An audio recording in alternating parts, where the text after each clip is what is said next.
Welcome back to FNCS Europe. It's day 2 of the grand finals here in Major 2, and Shark and Teeny have just claimed their second victory royale with 10 eliminations. Contrast that with Sky and Scroll. They've got 3, but with their victory royales, they tend to get less than 10 eliminations. Their best game has been 7 elims, the other 2, 6. And that's important when you think about the points, because Takata, Shark and Teeny, they're just over 100 points behind Sky and Scroll.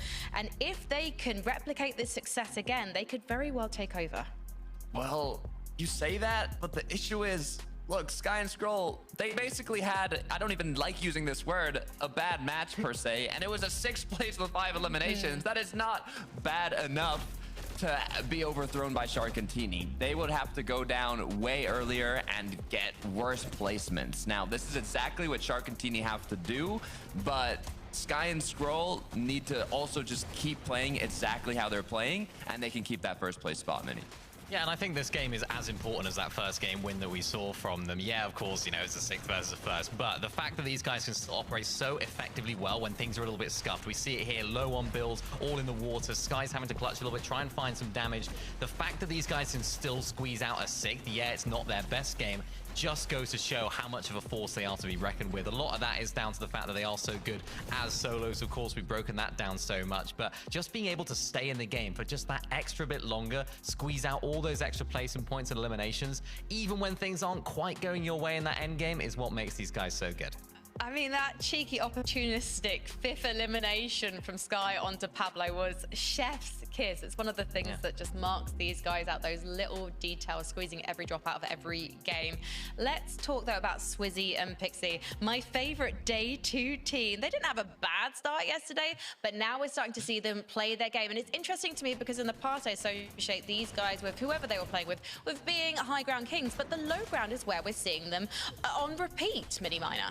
Yeah, it's good to see. I mean, it's just that consistency from these guys that's been really impressive to see over the course of the weekend.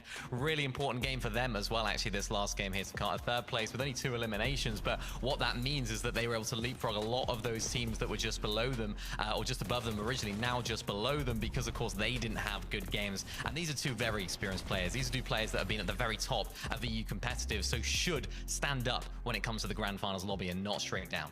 Yeah, they're waking up. They got 31st to finish the day yesterday. Then today they started with a 13th. It wasn't looking incredible, but after that 3rd place, let's hope that they can keep that momentum going forwards. Well, our top 3 duos, they've all qualified for the Global Championships, but iDrop and Gonzo haven't yet, and nor have Cringe and Twy and Hari and Cammy. Let's talk about Hari and Cammy, because it was up to Cammy to try and solo clutch further into the game for that one. But unfortunately, he was being pursued by Sky Takata, which is a position you don't want to be in. Yeah, definitely not. But to be fair, it's a lot better than being contested off spawn and going down in 48th place, like in the first game of today. So they got 12th. It's not too bad. They were maybe a little scared. They only had 1 total elimination. They were just kind of farming as much placements as possible. In their matches yesterday, let me remind you, 8th, 2nd, 9th. They were getting top 10 basically every end game they got to. So a 12th here in game 2. It's not necessarily, you know, very bad, but at the same time, I'm hoping they step it up a bit. Yeah, they're the sort of team that maybe at the beginning of the day you think, oh, maybe these guys could actually take home this FNCS. But then, of course, when things don't get off to the greatest start, it can be difficult to keep that momentum going. Now, of course, realistically, if you look at the overall weekend when we started it, their goal should be, and still is, to qualify for the Global Championships. So they should be just fine in that department. And it's just about keeping those consistent end games going and trying to reach as high as they can, because realistically, they've already ticked off that Global Championship qual, you have to imagine. Now, let's take a look at page 2 of the leaderboard. I'm trying to do the mental maths and try and work out where the cutoff is right now. I don't know if you're aware, Takata, but we know that Dom and Demas, for example, they have already qualified, and so have Chino and Pablo. So it's fair to say that Rax and Yanis right now, and potentially Pixofty and Seren as well, are in with a shot of qualifying. It's interesting with Yanis and Rax because we've barely spoken about them all weekend. We spoke about them in the pre-show yesterday, and then we didn't talk about them at all after that, but they've been quietly making headway, it looks like. Do we think that this is just a case of trying to adjust to the lobby, Mini Miner? Do you think we're going to see more from this duo? Because we'd expect to, because of what we saw in the heats. Oh, definitely. These guys were really, really good in heats. Of course, they're growing into the weekend, I think, as well. I think the way they started was okay, not amazing. They just need a little bit of that confidence, especially when you're playing with a player like Rax. Maybe just needs that little bit of a boost of confidence. They had one good game yesterday, I think it was, that was really solid. The rest have just been pretty average to Carter, but that's what I was talking about at the beginning of the day today. It's like you don't need every single game to be really good. You just need a few sort of diamonds in the rough, if you like, to push yourself up the leaderboard. So the cutoff is actually that 16th place spot. There was 5 global qualified duos in the top yesterday, and now there's 7. So it's kind of moving up and up. Mr. Savage and Truly actually are 1 point off being the cutoff of qualifying to globals. So we'll see if Rax and Yanis can keep it up. They're in 12th, so they're actually pretty comfortably there right now. But for the duos below them, it's going to be a bit nerve-wracking. Yeah, I was expecting a better performance from them on day one. I actually put them in my own top 5 predictions just because I believe in the power of the experience and the young fragger. So let's see if they can at least qualify for Antwerp. And let's see if Savage and Truly can also have a stronger game. Pablo and Chino is an interesting one for us as well because actually they started so strongly in game 1 yesterday. They're another duo that kind of can get by without you noticing them. And then when they have a big game, you really stand up and go, oh yeah, this team to Carter can play Fortnite. They can. This is a duo that's more than capable of winning the whole competition, but they really just had a devastating start yesterday after their second place. They kicked it off with the top 2, but then it was 49th, 49th, 50th, 33rd, mini. It just started going downhill, but at least they've started things off a bit stronger today, but I think we're almost ready for the next game, Frankie. We are, so let's see if they can do even stronger in game number 9. It's a really interesting factor, though, that Takata is bringing up here, Levin, and that's knowing that 7 out of 9 already global certified teams are currently sitting inside of that top 14 portion of the leaderboard. So that little bit of an extension trickling down to now top 16, and probably everyone in this lobby hoping that for Sias and Scary, Chap and Flixie, they also wind up in that top half because it just makes it all the easier. So let's see what happens here in game 9.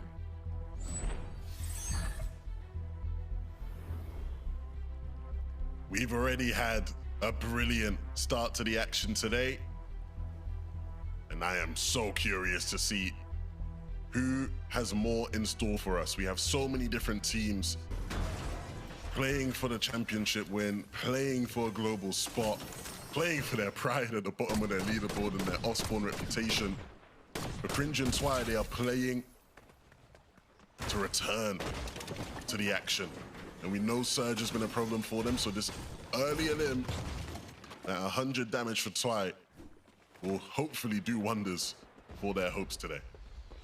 Would be even better still if Cringe is able to get some additional damage off onto Bimbo or Radion, but Twy and Cringe might be the epitome of suffering from success.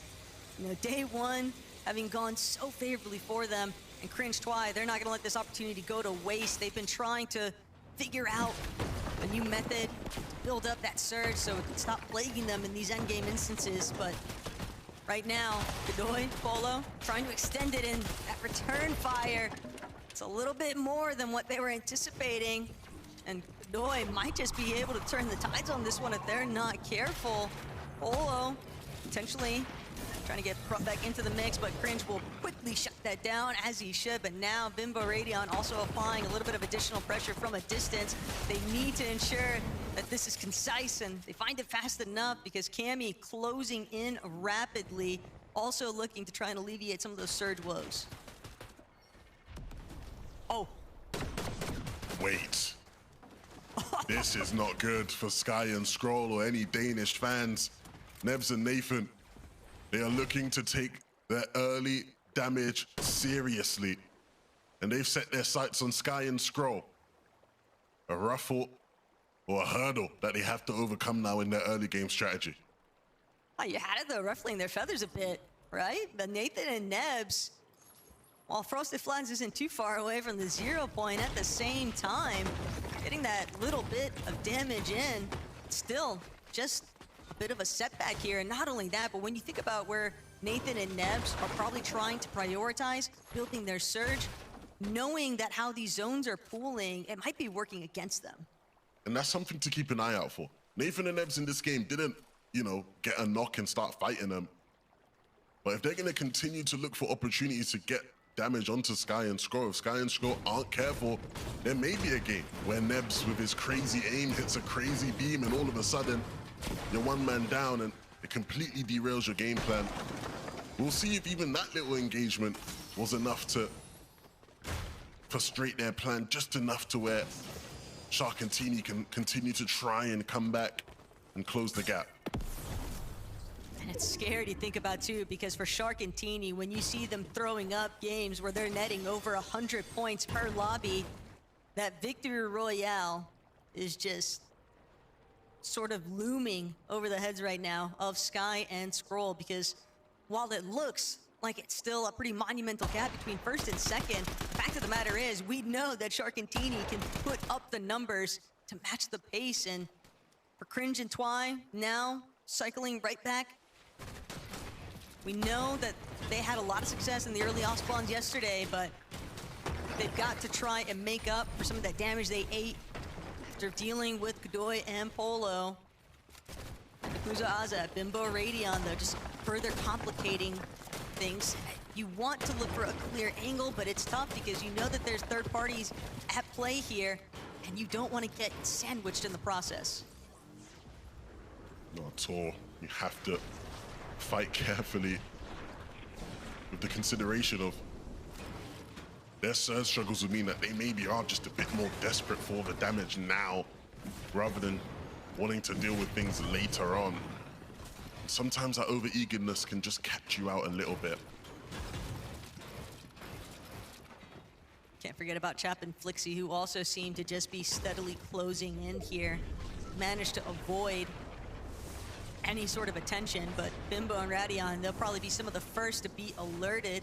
Chap and Flixie decide to get a little bit closer still, but with the way that Cringe and Twy are currently split from each other, Lev, this could go really bad or really well in a heartbeat, because one big shot to open things up would mean great collapse there out of each other's counterpart. But for Danny Puzo and Azat playing hip to hip, they might have the advantage too, just playing those defensive metrics.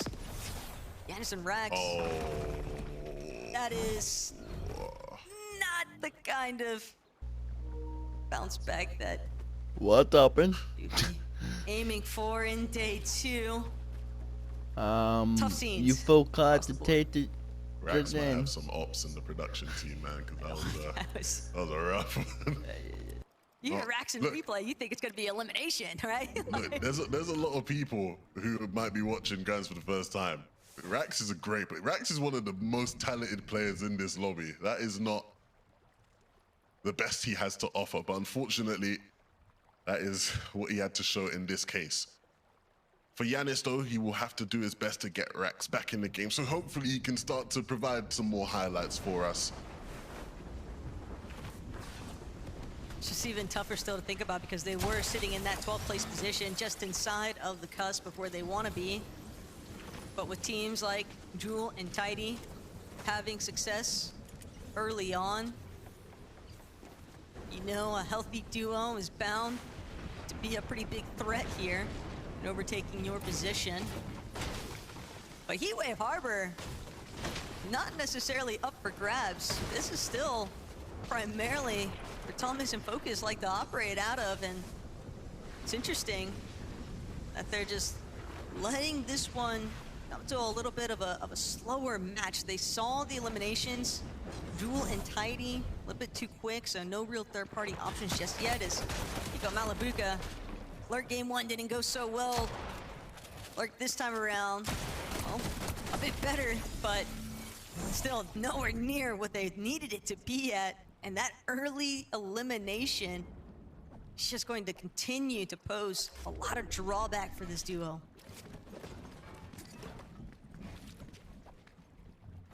Cammy and Hari, a team who I think their performances surprised a lot of people yesterday. But I think showcasing a lot of what has made both of these players so great throughout their careers. Thomas and Focus, I think, are yet to show us their greatness. Two players who have all the talent to be competing for FNCS titles, but are yet to really push themselves into that type of standing. Still can't count them out just yet, though. We know that with the way a lot of these zones have been going, it's kind of worked against them. What do you think needs to change for them, though? I feel like we've just not really seen them be a factor in any of these endgames, whether it be playing for height and power positions or low ground, mid ground dominance. It just, we haven't really seen them play.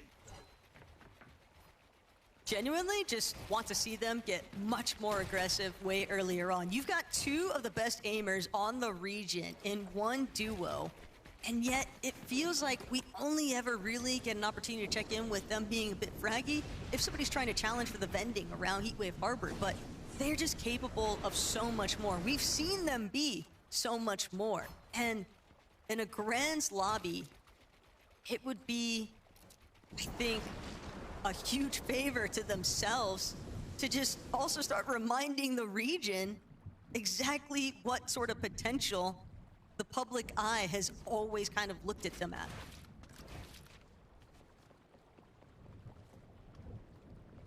So we saw Nebs and Nathan taking shots towards Sky and Scroll, and we wondered, will it affect them much? Seemingly, not so much for now. Based up as usual, looking for damage, and he might just find some off over to Pablo and Chino. Pablo and Chino might have plans of their own, though. Have to remember, they were the only team to actually challenge Sky and Scroll in that first major. But so just check back in and see whether or not that actually goes either way for those two teams, Flixie and Chap. They've been lurking a bit, still didn't necessarily get a clear pairing of eliminations that they would have liked. To Ivan or Hizix, still have bendings to play through from Golden Grove though. Sharktini, another duo, just continuing to kind of scope out the area, gauge whether or not they'll have enough surge to kind of carry them through for that late game circumstances. But they're making it very difficult for teams to actually cut through this section of the map. Actually got a handful in their sights, Tidy and Jewel, but it's Teeny who's actually on the receiving end of some damage for a moment. It's baited if he should just pause and heal. Fortunately, they're not going to be able to get much more than that for the time being. Yeah, that's really bad. When you're playing a storm like this, you're banking on being able to deal as much as you can for as minimal received back. And so for them to not really get much damage off of Tidy and Jewel whatsoever, you can see, yeah, the desperation for Teeny. You sort of wants to just hunt them down and see if he can sneak any sort of tag or any sort of damage. The question becomes, will Tidy and Jewel be ready for this? Maybe not. They've run into Bimbo and Radion, and that distraction might just be enough to allow Teeny to lurk his way on in and get some free damage to make up for what's lost. Based on where Shark's at, Shark might have even been able to relay to Teeny the sort of box fight that's beginning to unfold here as Jewel, Tidy, a little bit stuck now, trying to contend with Radion and Bimbo, but both Tidy and Bimbo looking incredibly low. Teeny, the potentially, this could be a great opportunity to strike, but he's still playing it patient, still wants to ensure that when he does make his entrance, that it's going to net him surge, it's going to net him damage, but now Shark and Teeny, you'll have to watch as their prey just takes this fight somewhere else, completely out of the eye of where Shark was actually based at, and for Tidy and Jewel, this is definitely a very beneficial win here as they take down Bimbo and Radion. That's going to make 4 eliminations already for these two. That's been one of the most fun things about watching Tidy and Jewel today. They are not afraid of a fight. In fact, they allow fights to play into their favor. They want to get aggressive. They want to box fight people. Truly, and Mr. Savage just allowing this competition to maybe slip through their fingers just a bit. Day one was certainly a good start. Win to start the day and finished in top 10. A great performance, a great spot to be in. And today was just about continuing more of the same. Unfortunately, not quite there yet, but still plenty of games to get back into rhythm. Savage and Truly also taking note of some of the players trying to make their way back down, touching solid ground. Minori not going to get the chance, will be dropped here, but the nature of this lobby for day two, everyone seems to be playing at a much slower pace in comparison to how day one sort of panned out, and part of the reason why we see so many teams struggling for their surge. Initially, everyone had kind of been a lot more willing, I think, to sort of duke things out off spawn, but today's competition, it's all about who can play the Storm the best, not get tagged up on their way towards the edge of zone here. But Yanis Rax, they need a recovery point, especially after that early mistake. And there's ever a time to do it, it would certainly be right now. Only 18 above on the damage threshold, and material count not exactly where it needs to be. They want to pose further threat here. And yeah, just like that, Surge starting to work against them. They only need a little bit. Not a lot, but even then, no one really providing them much of an opportunity here.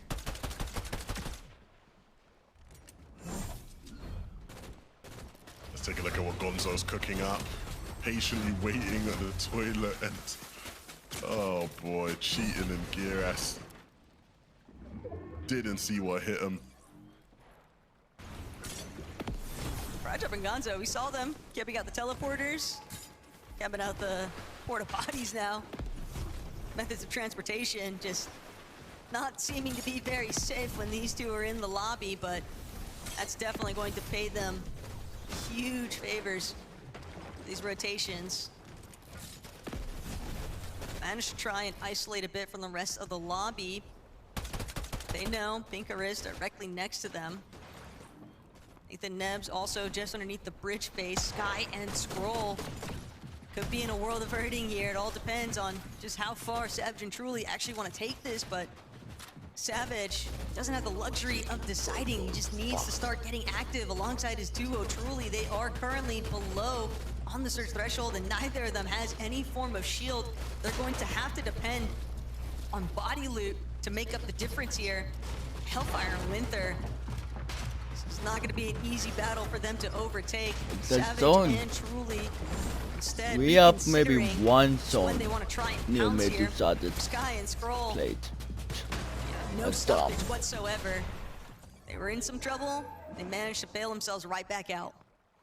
What a game it would be if, after witnessing Sharkentini win with 10 eliminations and start to at least encourage people and give them hope that this will be a close competition of some sort, if they were to just come through and just win this game and completely shut up that whole narrative, Truly and Mr. Savage unfortunately go down, and once more we'll have to hit the drawing board. Interesting shot right now, though. The way that everyone's trying to scale up the elevation. iDrop and Gonzo just trailing behind where Sky and Scroll were at. Teeny and Shark, though, they'll have the best seat in the house currently. Just looking down at everyone else trying to crawl their way up this mountain face and not really providing any sort of a safety net. Gotta be cautious, though. Gonzo has made his approach. Largely just wanted the positioning, but Sky and Scroll, only that one elimination so far. And Nebs and Nathan kind of playing a bit of spoiler early on. The surge is seemingly a problem right now for these two.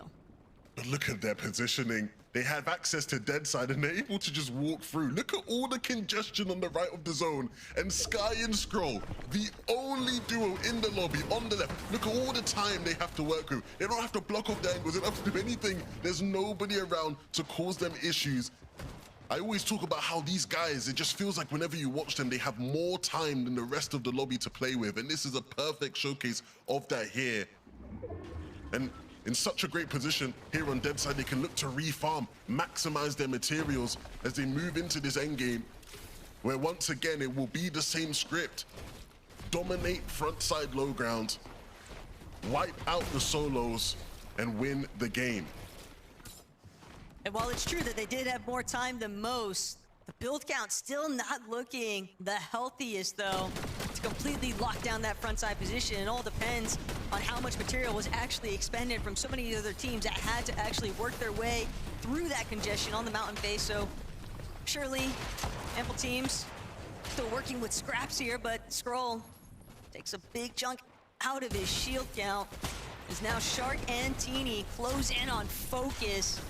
It's a very solid elimination for these two to pick up, and they are still perched in a good spot. Potentially try and challenge for a height if they don't already have the best control of it so far, but Sky, Scroll, they need a refresh as Frosty and Josh, they're really making them work for it. Scroll has taken a bit of a beating here, but Sky immediately alleviating all of that pressure. A little bit of siphon materials too, gonna go a long way for these two as they manage to circumvent the focus and pressure out of the congested areas in the lobby. They are ultimate low, and no one is anywhere near them. Yeah, and look, who holds high ground? Asa and Turtle, they came second in the last game.